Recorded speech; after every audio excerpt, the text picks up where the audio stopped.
Hi everybody, my name is Amy and welcome back to my channel. This is a channel about cross stitch. So I was noticing, well, mostly cross stitch. I was noticing my metrics because I've really been wanting to get back into YouTube and produce more content for you guys. And sorry, my screen is over here. I woke up this morning and had a bloody nose and I went like that because I didn't know what it was. I just smeared blood all over my face, so sorry about that. One of my most popular videos on YouTube is how to start a full coverage, specifically how to start a heaven and earth. So I want to go over with you that today because I want to start this new full coverage today. Now, this project doesn't count in my bin of whips that I want to finish right now, which I kind of talked about in a previous video, and I think I'm going to make another video of those whips maybe here in a bit. So where's the rest of my stuff? Okay, so I'm going to walk you guys through how I'm going to start this particular full coverage piece. So I will be starting Lord of the Rings Gandalf. It looks like this. I have a bigger picture back here to kind of help me a little bit. I have uploaded this pattern into Pattern Keeper. This is from, I don't know because it doesn't say. I talked about this in one of my other videos, how a lot of pattern companies take these images and they produce the PDFs, but they don't put their name anywhere on the PDF. If I can find it, I'll put it across the screen here or I'll put it in the description. The only thing I don't like is I upload on mobile, and sometimes when I copy and paste the link, it doesn't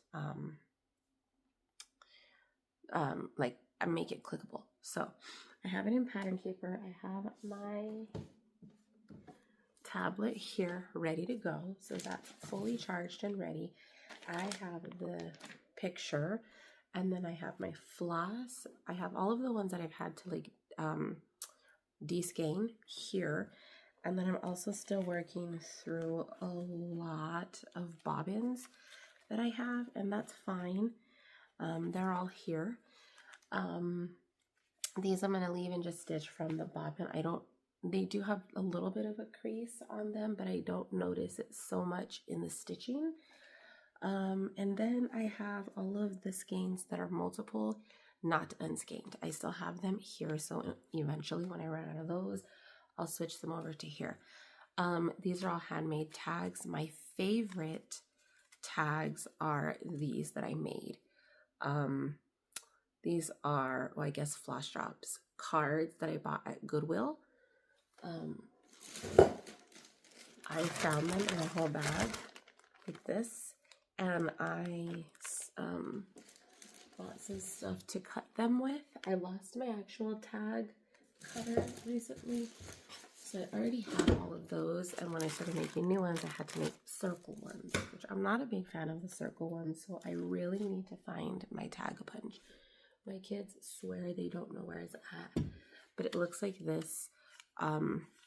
This is the circle one, but it punches the tag, and then I go in with a larger circle for the bottom, and then a regular hole punch for this one here, and then I just handwrite the number. I do want to get some stickers. I just need to find a good quality sticker that's going to stick on this. I think I have some already. It's easier for me to just write it right now. And those are my floss drops. Okay, so for now I'm going to put these guys in here until I get fully set up because I still have a project on my Lowry. My fabric, I am stitching this on a piece of 28 count Lugana from Zweigart or Witchold. I think I ordered it directly from Witchold. So I already have it marked up where I'm going to be starting.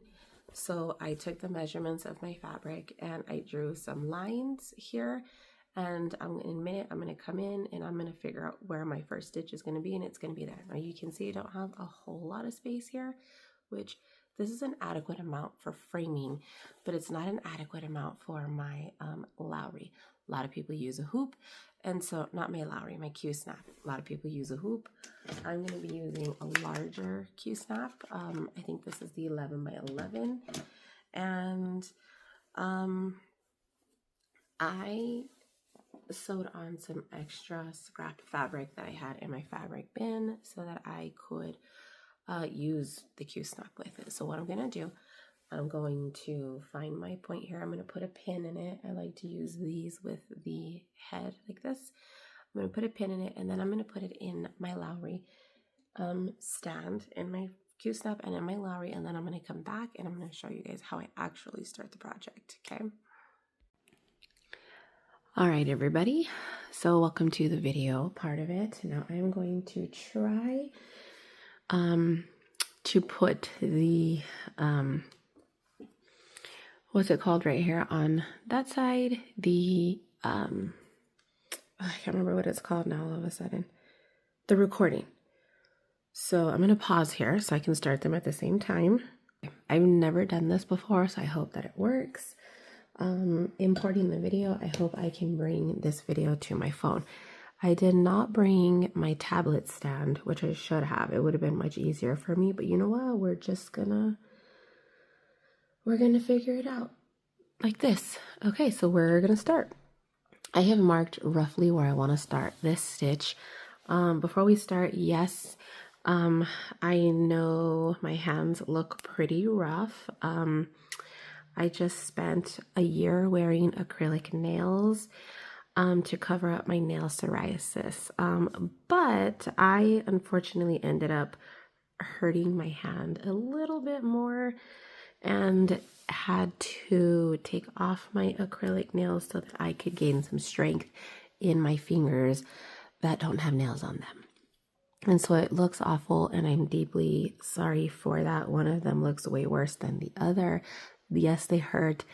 I'm about to start some medication that's going to help them grow back, but please try not to let that be the highlight of this video, guys. I'm so sorry.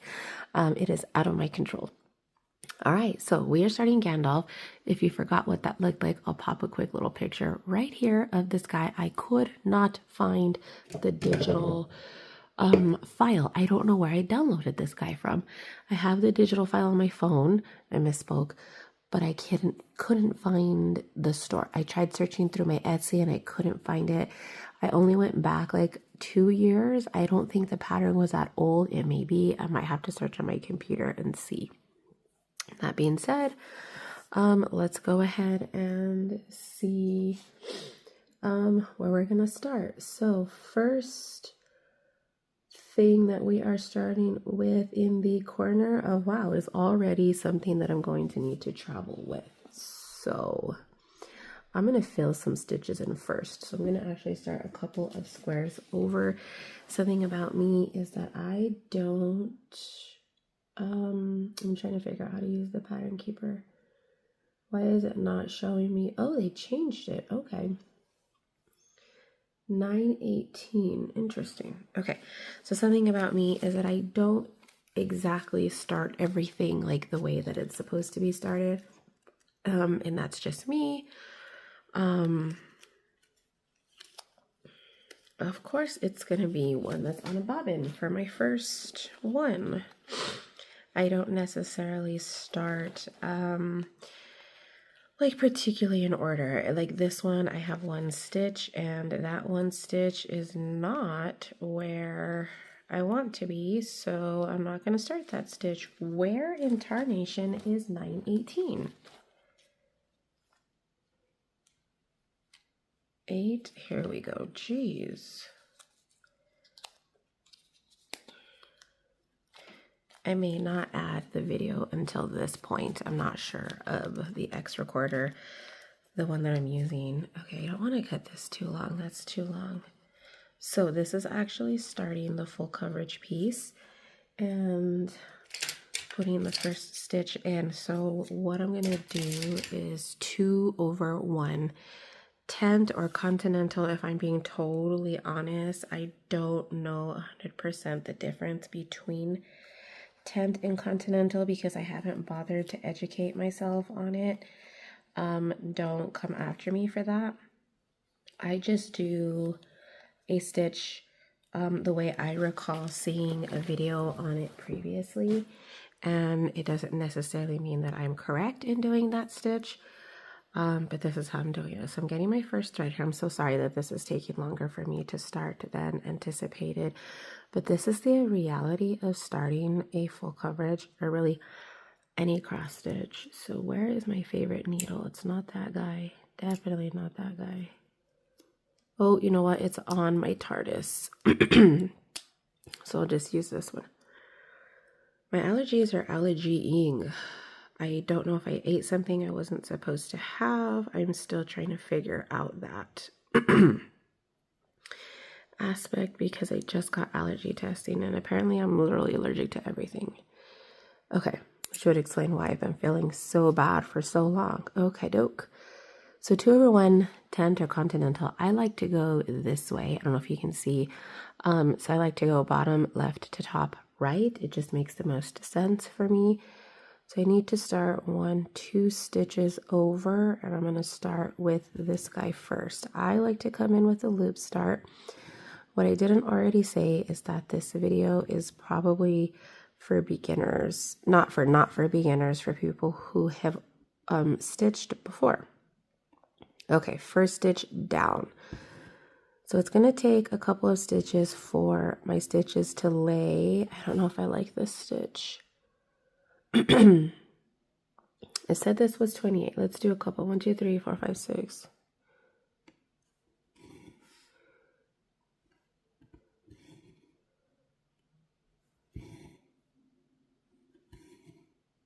That first stitch, I don't like the way that first stitch looks. Hopefully I can hide it.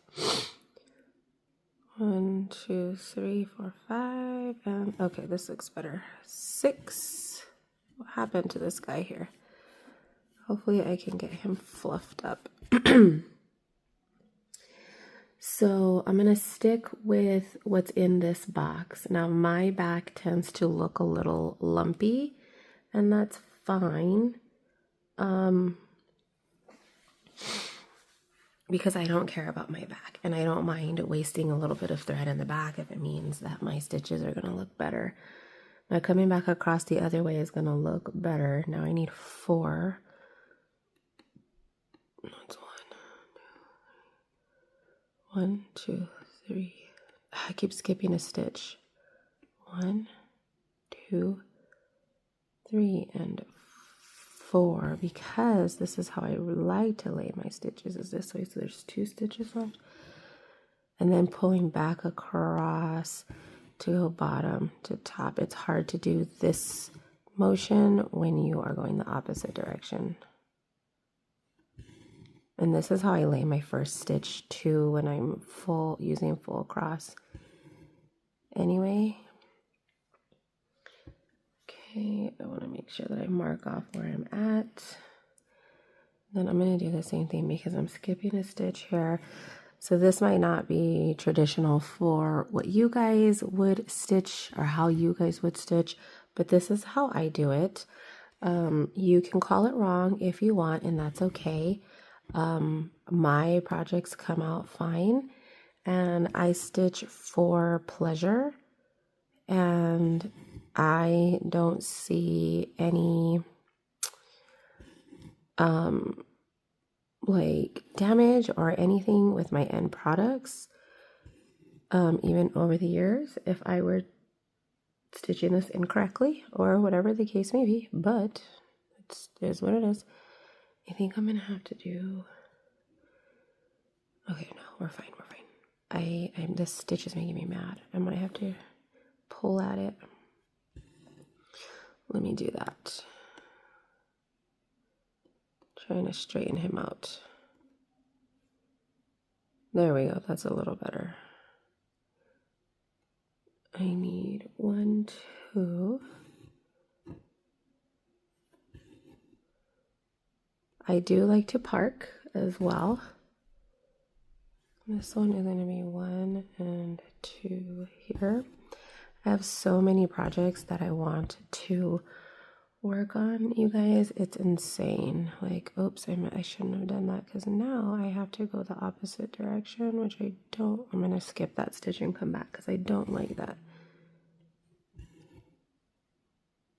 so many projects, and a lot of them are full coverage too. So right now I'm going to try to at least get done this hundreds block. And then I'm going to count how many hundreds blocks I have to do. All right, I'm skipping that stitch. There's a stitch that's going to be skipped right there. Some people won't skip stitches like I am right here. I do, especially using Pattern Keeper. I am very much able to keep track of the stitches that I skipped and able to kind of put them in as I go. I'm skipping more. And then I will park after this hundreds block because I don't want to go into the next block right now. I want to make sure that all these stitches get filled in as I'm stitching them. So this guy needs to come down this way opposite because of how I started. 2, 3, and 4. Okay. It will get filled in. My favorite way to stitch is 28 count, 2/1 tent.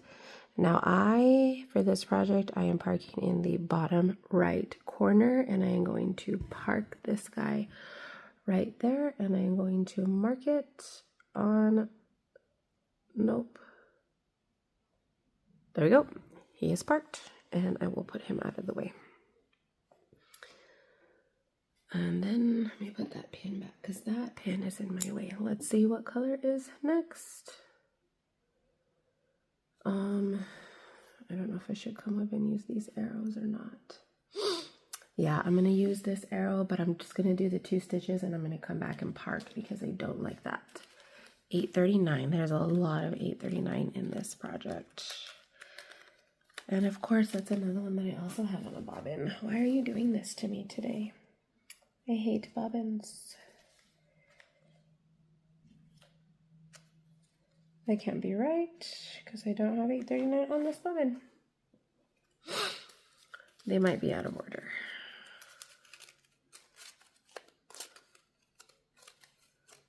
Oh, they are. 21, 32, 34, 69. How did I skip 839? Interesting. I know I have it though.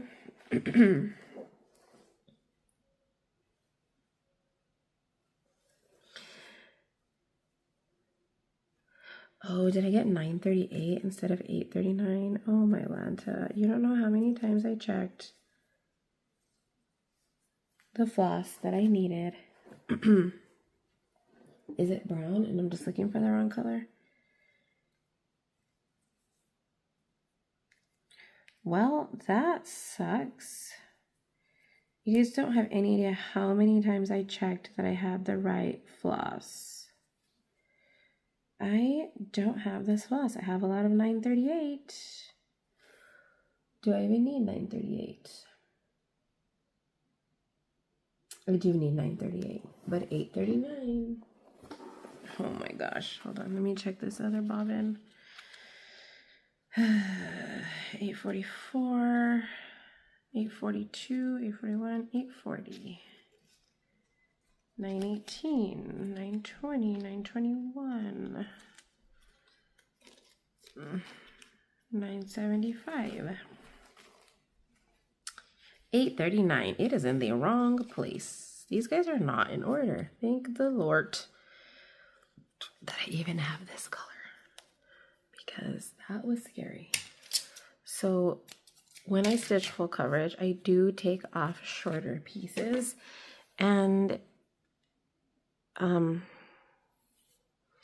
use that to stitch with. So that does help. Now once obviously once you get like the first couple hundred blocks started, it does start moving a little bit faster because you will have parked threads, at least how I stitch. If you stitch cross country, that's also fine. You might not necessarily have parked threads, but you'll be finishing your threads, which honestly I don't mind stitching cross country. And kind of when I start getting started, if I find that this is moving too slow for me, I might switch it up. But for now, this is what I'm going to be doing. Okay, so I'm actually, I don't know. Again, loop start.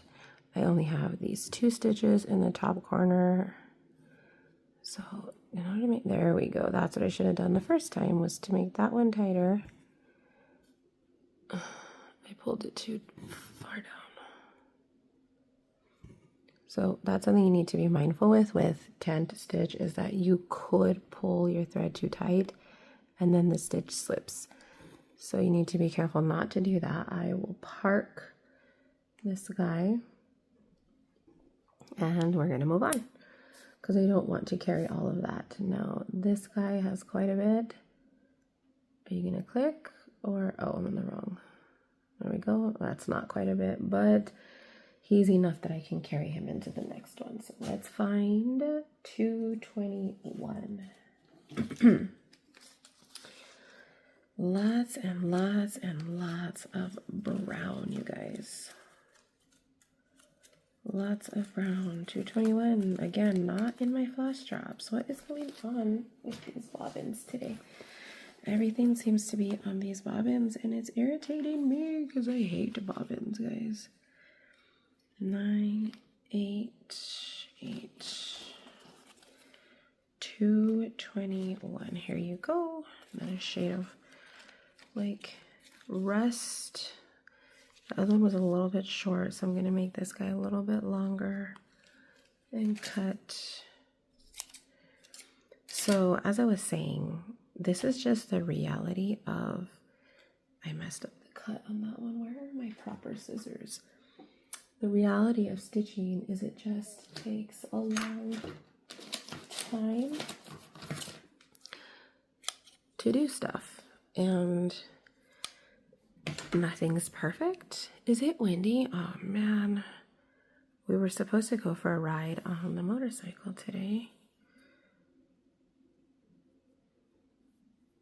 and it's windy, so hopefully that wind dies down by the time I'm done with this video, so we can still go for that ride. I do, so to keep my projects super organized, I make sure that I put everything back. So I just cut 221. I'm going to put it back on its bobbin, the extra piece, because I'm not going to need a new strand right now. And if I leave it out, I'm going to forget which one I used.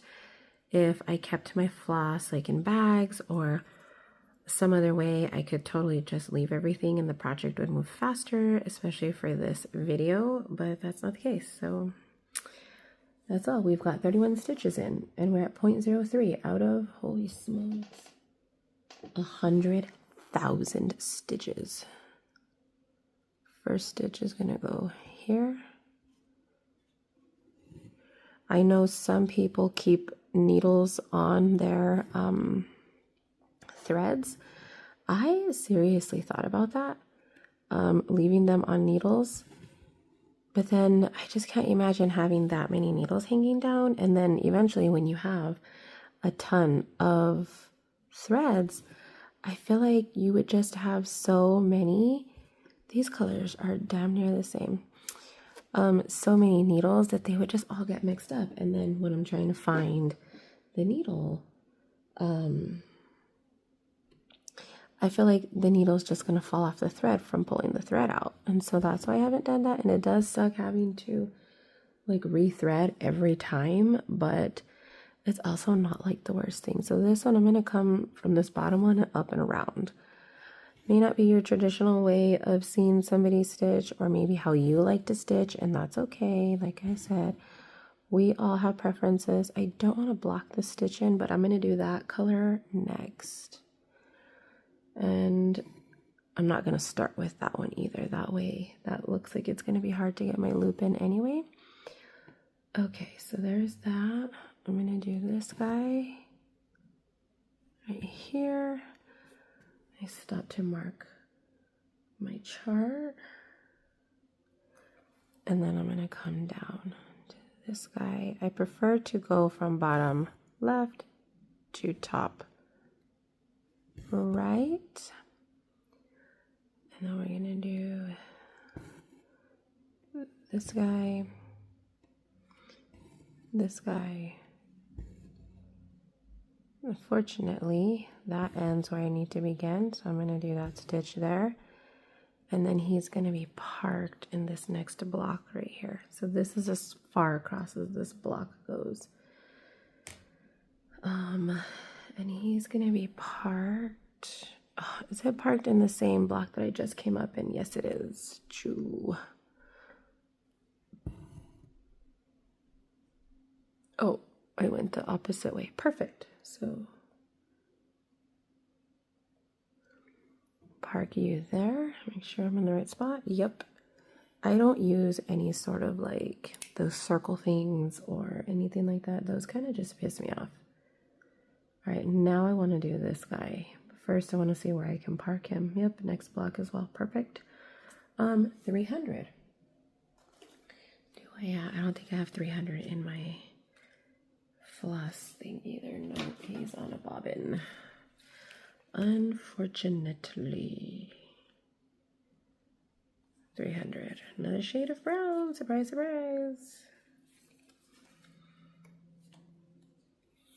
Okay, I'm just glad that I have all of the floss now. It took me forever to collect them all because this is a project that I was just kind of kitting up like as I needed other floss. So I needed some more floss for Travel by TARDIS, and I went to Michael's. I still needed 4 more skeins for this project, or was it 5? I think it was 4 more skeins for this project, and finally went and picked them up when I got the skeins that I ran out of for Travel by TARDIS, which made me ready 100% to start this chart. Now, I don't know if I mentioned this in previous videos, but when I first started cross-stitching and I first started collecting things, especially full coverage, I particularly wanted to do, I wanted to kit up every full coverage chart that I purchased, like, or had intentions of stitching, like, relatively soon. And so I did that. I started doing that anyway and realized, like, oh my God, like, this is such a chore. I realized that kitting things up and actually working on things are 2 different hobbies. And then I also realized that I didn't have the space to store that many projects. So over the years, I've actually kitted down several Heaven and Earth projects because most of my full coverage, probably 75% of my full coverage is Heaven and Earth designs. I actually kitted down many of my Heaven and Earth projects, charts that I just wasn't in love with anymore, and they weren't fully kitted anyway. They were partially kitted, still had plenty of floss in it.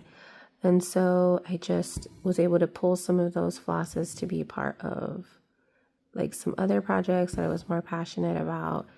And I still kept the charts in my stash. Sorry, I think I bumped you guys. Because, you know, I might feel differently one day and just didn't want, oh, I parked this guy in the wrong place. Because if I stitch this guy up, he's in the top row, and that is not where he's supposed to be.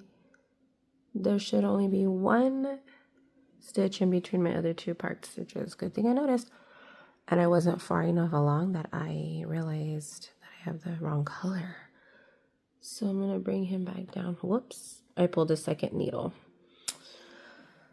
I need to get this guy out of the way, so I'm going to pull him up over here so they don't get tangled.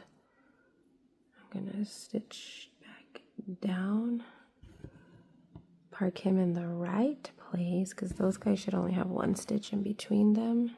Let me make sure they do. Yes. Then I can come up and park the correct thread in the top stitch. That's the next color over.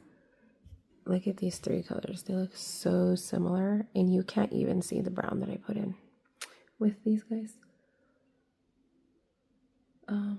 Parked, and there we go, back to here.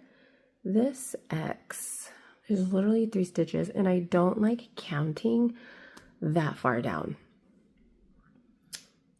at least without having filled in some of these other gaps. So what can I do with this 8? That's gonna help me count. So let's get this 8 in. 3, 8, 5, 7. Let's see. 3, 8, 5, 7. Good. I already have it on a floss drop, which is even better for me. I'm hoping to do the first 100 stitches on camera, but I don't know if that's going to happen. Oh, come on, come out. There we go. I did cut these threads a little bit shorter than I would normally cut them, just because I don't want to have these massive long threads on here. Plus, there'll be enough stitches and enough things keeping them locked into place with how many times I go over that it's really not a stressor for me. All right, get this 8-ball color. There's some symbols like I don't think Heaven and Earth should use, like arrows. Like, why do you have to use arrows that are both left and right? Like, come on. Or up and down. They're literally using all four arrows in their chart. It's much easier with Pattern Keeper because you're able to kind of see like exactly. But if you're not using Pattern Keeper, you need to pay really close attention to the stitch that you're doing. The symbol 1, 2. So this guy is going to be parked right here in this 3rd space. All right. Let's see this flower. Okay, flower works because it's not in the rest of it. 898. I know I have lots of this color too. I just don't know if it's in a floss drop. It is not in a floss drop, unfortunately. On a bobbin. 898 right here.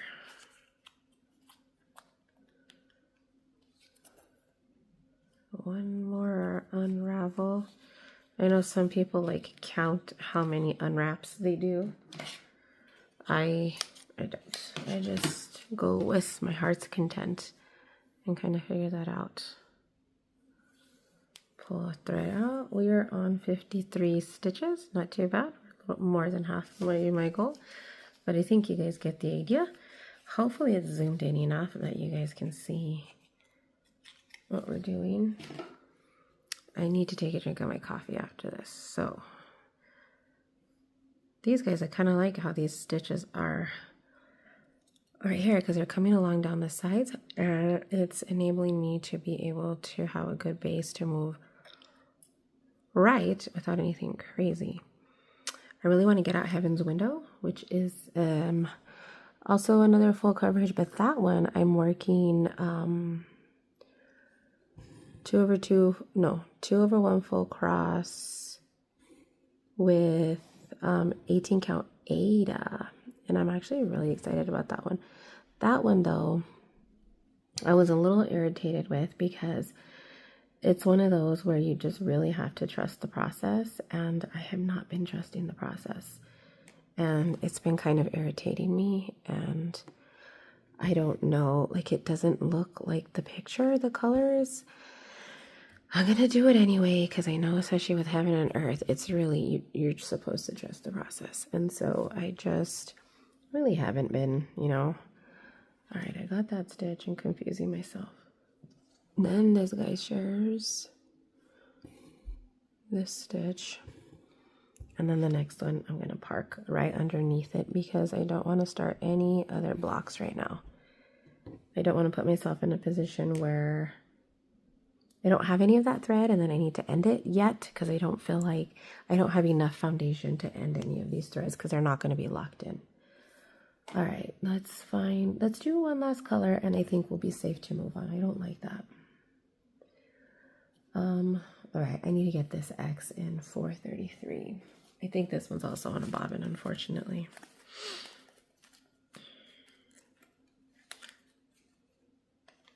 It's not. Yay, I love when they're in my floss drops. I kind of want to de-bobbin a lot of these guys and put them on my flash straps, it would move so much faster. But I don't know.